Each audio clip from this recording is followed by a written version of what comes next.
e este é o Anatomia. O tema de hoje será vértebras. Vocês sabem quais são as vértebras de um equino? Sabem quais as diferenças dessas para os outros mamíferos? Essas e outras perguntas serão respondidas após a vinheta.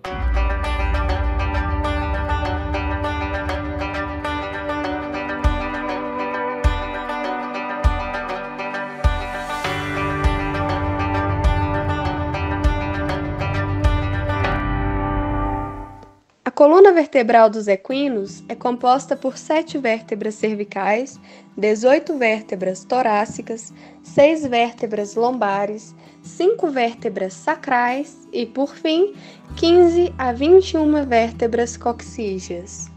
A primeira vértebra é o atlas. Este se associa cranialmente com o osso occipital do crânio. Ela não possui processo espinhoso, e onde seria o corpo da vértebra estão duas estruturas que são unificadas pelos arcos dorsal e ventral. As estruturas que foram unificadas apresentam em sua porção cranial as fóveas articulares craniais, as quais irão se articular com o osso occipital do crânio, reproduzindo o movimento do sim. Nas laterais, onde seriam os processos transversais, se encontram as asas do atlas.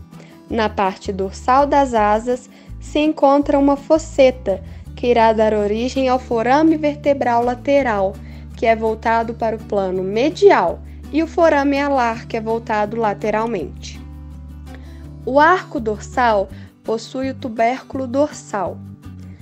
Existem duas incisuras, uma na porção cranial e outra na porção caudal, as quais receberão o nome de incisura cranial e incisura caudal, respectivamente. O arco ventral possui o tubérculo ventral. No forame vertebral estão localizadas duas estruturas lisas. Essas estruturas são chamadas de fóvea do dente e nelas o dente do áxis irá se articular.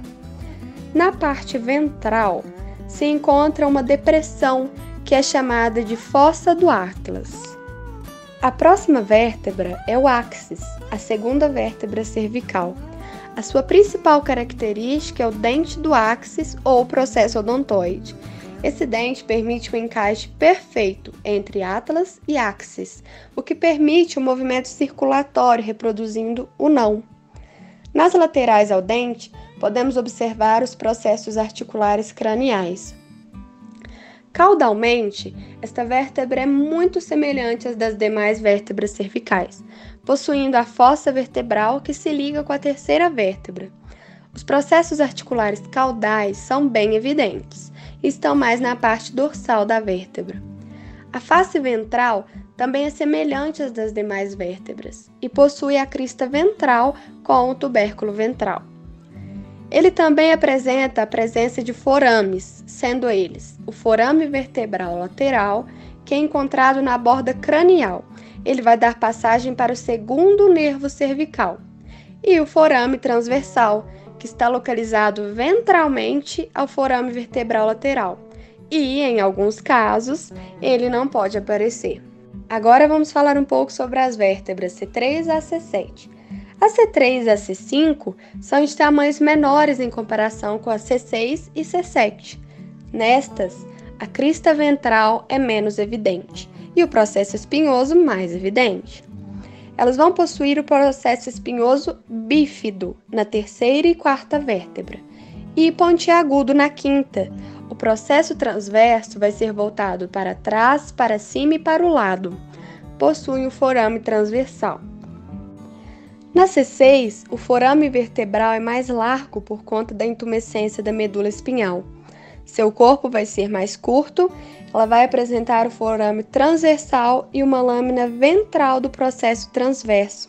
É o processo laminar, que se encontra ventralmente, no qual contém largas lâminas ósseas dispostas em formato de cela. O processo espinhoso vai ser pontiagudo e cranialmente. A C7 vai possuir a fóvea costal para articulação com o primeiro par de costelas da sua porção caudal. Além disso, seu processo espinhoso é bem mais longo que os das demais vértebras. Ela não possui forame transversal e nem processo costal. O próximo segmento da coluna é o torácico, com suas respectivas vértebras torácicas. Ao total, elas são 18 nos equinos e se associam às costelas. A sua principal característica são os processos espinhosos, que serão bastante desenvolvidos, e os da T3 e T4 vão ser maiores, voltados caudalmente. Uma característica singular dessas vértebras é a presença de fóveas costais, craniais e caudais, que irão se articular com a cabeça da costela. Os processos articulares são reduzidos e se mostram como facetas articulares. O processo transversal é curto e grosso, com uma superfície articular para o tubérculo da costela, formando assim a fóvea costal transversal. As próximas são as vértebras lombares. Ao total, nos equinos serão 6 vértebras. A sua principal característica é o processo transversal ser bem mais desenvolvido. O seu corpo vai ser longo e largo nas extremidades. Os processos articulares craniais vão ser tuberosos e possuir facetas, como uma ponta chamada de processo laminar, que são côncavas. E os processos articulares caudais vão possibilitar um encaixe com os processos articulares craniais, se assemelhando a um S. Além disso, o processo espinhoso é laminar e quadrilátero. Quanto às vértebras sacrais, elas se fundem, formando uma estrutura conhecida por sacro, sendo um conjunto de 5 vértebras. Sua principal característica é o promontório sacral, formado pela última vértebra lombar, disco intervertebral e primeira vértebra coxígea. Na face dorsal, os processos espinhosos são fundidos e, assim, formam a crista sacral mediana. Dorsalmente aos forames sacrais dorsais se encontram a crista sacral medial, que é a junção dos processos articulares. A crista sacral lateral é a junção dos processos transversos. O canal vertebral vai receber o nome no sacro de canal sacral e dá origem aos forames sacrais dorsais e forames sacrais pelvinos. Vértebras coxígeas são as vértebras que compõem a cauda.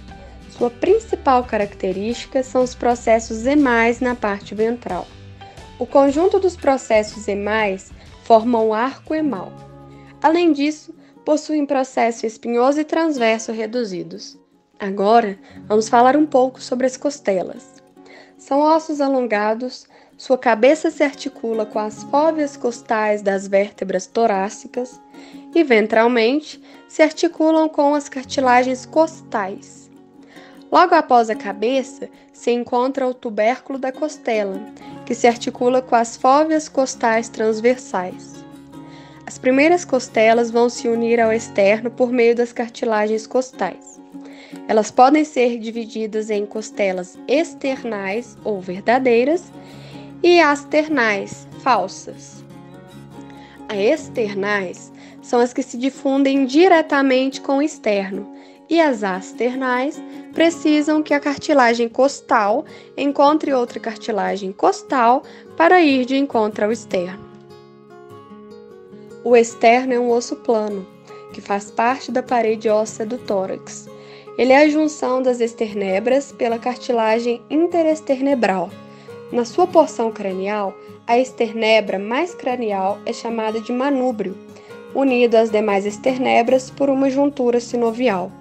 Na porção caudal, a última constitui o processo xifoide e seu ápice se prende à cartilagem xifoide. Então é isso, pessoal. Espero que tenham gostado. Curtam, comentem aqui embaixo, compartilhem com os amigos.